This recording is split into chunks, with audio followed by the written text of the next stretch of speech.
അനുദിനമായിട്ട് നമ്മൾ ഈ ഉയർപ്പ് ദിനത്തിലേക്ക് പ്രവേശിക്കുമ്പോൾ ഈശോ നൽകുന്ന ഉയർപ്പിൻ്റെ പ്രത്യാശയിൽ ആത്മീയമായിട്ട് ഉണർവ് സ്വീകരിച്ചുകൊണ്ട് കൂടുതൽ പുതിയ മനുഷ്യരായിട്ട് രൂപാന്തരപ്പെടാനുള്ള അനുഗ്രഹത്തിന് വേണ്ടി പ്രാർത്ഥിക്കാം. ഭക്തിയോടെ നമുക്ക് തിരുക്രമങ്ങൾ പങ്കെടുക്കാം. പിതാവിന്റെയും പുത്രന്റെയും ബലി അർപ്പിക്കാം. ദൈവത്തിന് സ്തുതി.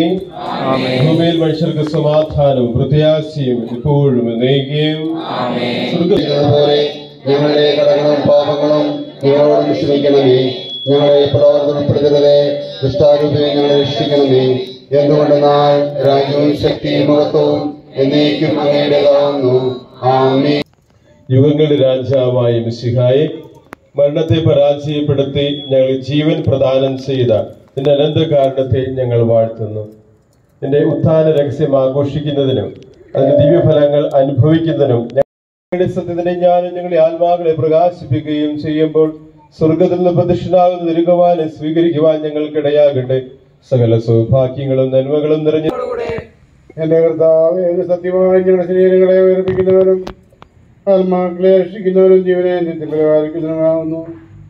പുസ്തകത്തിൽ നിന്നുള്ള വായന. ഉണർന്ന് പ്രശോഭിക്കുക, നിന്റെ പ്രകാശം വന്നു ചേർന്നിരിക്കുന്നു. കർത്താവിന്റെ മഹത്വം നിന്റെ മേൽ ഉദിച്ചിരിക്കുന്നു. അന്ധകാരം ഭൂമിയെയും കൂരിട്ട് ജനതകളെയും മൂടും. വായന. ശാമൂവേൽ 1-ാം പുസ്തകത്തിൽ നിന്നുള്ള വായന, 2-ാം അധ്യായം 1 മുതൽ 10 വരെയുള്ള വാക്യങ്ങൾ. ഹന്ന ഇങ്ങനെ പ്രാർത്ഥിച്ചു: എന്റെ അധരം ശത്രുക്കളെ പരിഹസിക്കുന്നു, എന്തെന്നാൽ അവിടുത്തെ രക്ഷയിൽ ഞാൻ ആനന്ദിക്കുന്നു. കർത്താവിനെ പോലെ പരിശുദ്ധനായി മറ്റാരുമില്ല, കർത്താവല്ലാതെ മറ്റാരുമില്ല. നമ്മുടെ ദൈവത്തെ പോലെ സുസ്ഥിരമായ ഒരു ആശ്രയമില്ല. അഹന്തയുടെ മേലിൽ സംസാരിക്കരുത്, നിന്റെ നാവിൽ നിന്ന് ഗർവ് പുറപ്പെടാതിരിക്കട്ടെ. കാരണം വിശുദ്ധ പൗലോസ്ലീഹ റോമാക്കാർക്ക് എഴുതിയ ലേഖനം 5-ാം അധ്യായം 20 മുതൽ 6-ാം അധ്യായം 23 വരെയുള്ള വാക്യങ്ങൾ കർത്താവെ ആശ്രയിച്ചാൽ പാപം പാടാമൊന്നായി ഹല്ലേലൂയ ഹല്ലേലൂയ പാടാമൊന്നായി ഹല്ലേലൂയ. നിങ്ങളോട് കൂടെ അങ്ങയോടും അങ്ങയുടെ ആത്മാവോടും കൂടെ വിശുദ്ധ മത്തായി അറിയിച്ച നമ്മുടെ കർത്താവായ ഈശോ മിശിഹായുടെ പരിശുദ്ധ സുവിശേഷം. നമ്മുടെ കർത്താവായ മിശിഹായ്ക്ക് സ്തുതി. അവന്റെ രൂപം മിന്നൽ പിണർ പോലെ ആയിരുന്നു. പുറമേ നിന്ന് നോക്കുന്നവർക്ക് യേശുവിന്റെ മരണം ഒരു പരാജയമായി തോന്നിയേക്കാം. എല്ലാവരും മധ്യേ കുരിശിൽ മരിച്ചവൻ മനുഷ്യദൃഷ്ടിയിൽ പരാജിതനായിരുന്നു. എന്നാൽ അത് നമുക്ക് മറ്റുള്ളവരെ ബോധ്യപ്പെടുത്തണം. അതിനാണ് ഈ കല്ലറ മുദ്ര വെച്ചത്. നിങ്ങൾ കേട്ടില്ലേ? യേശുവിന്റെ ശരീരം കല്ലറയിൽ നിന്ന് അപഹരിക്കുമെന്ന്. അങ്ങനെ എങ്ങാനും സംഭവിച്ചാൽ ആ കൊണ്ടുപോകുന്നവന്റെ ശരീരം എവിടെ കിടന്ന് പിടയും.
അവൻ ഇവിടെയില്ല.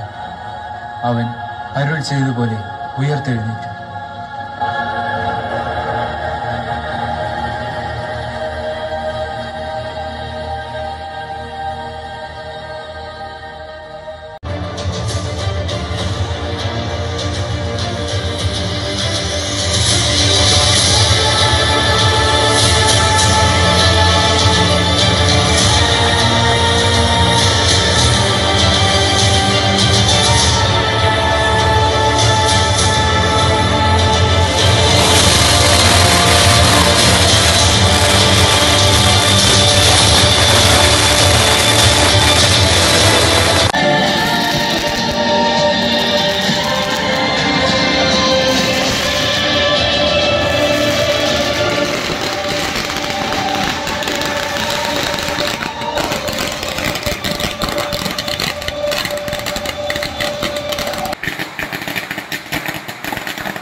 Happy Easter. Happy Easter. Happy Easter. Happy Easter. Happy Easter.